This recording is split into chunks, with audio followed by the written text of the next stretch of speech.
இந்த சம்பவம் நடக்கிறதுக்கு விடிய காத்தால எனக்கு ஃபோனு, நான் ஜிம்மில் இருக்கேன், எனக்கு ஃபோனு, தம்பி எங்கேப்பா இருக்க? அப்பா ஜிம்மில் இருக்கேன்ப்பா. ஒன்றும் இல்லைப்பா, ஒரு டப்பிங் பேச போகிறேன், அவங்க வந்து ஒரு அமௌண்ட் தரணும், அந்த அமௌண்ட் எனக்கு போட்டால் தான் நான் டப்பிங் போவேன், இல்லைன்னா போக மாட்டேன். எவ்வளோப்பா?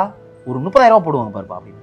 சரி ஓகேப்பா அப்படின்னு சொல்லி கட் பண்ணுறதுக்குள்ளே என் அக்கௌண்ட்டுக்கு 30,000, ஏன்னா அப்பா வந்து என் நம்பரை கொடுத்துருக்காரு, ஜிபேல 30,000 போட்டிருக்காங்க.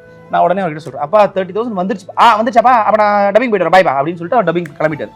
அதுதான் அந்த ட்ரெண்ட் ஆச்சு, ஒரு டப்பிங் பேசுவார், லாஸ்ட்டாக ஒரு சீன் ஒரு டப்பிங் பேசிப்பார்.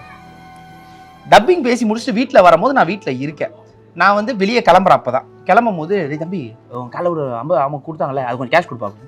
நான் கிளம்புற நேரத்தில் இப்போ எங்கே போய் அதை வித்ராலாம் பண்ணுறதுன்னு சொல்லிட்டு நான் என் ரூம்குள்ளே போயிட்டு அங்கே இங்கேன்னு எல்லாத்தையும் போயிட்டு, அப்பா இந்த 25,000 இருக்குது, 5,000 காலையில் தரப்பான்னு சொல்லிட்டு 25,000 கையில் கொடுத்துட்டேன்.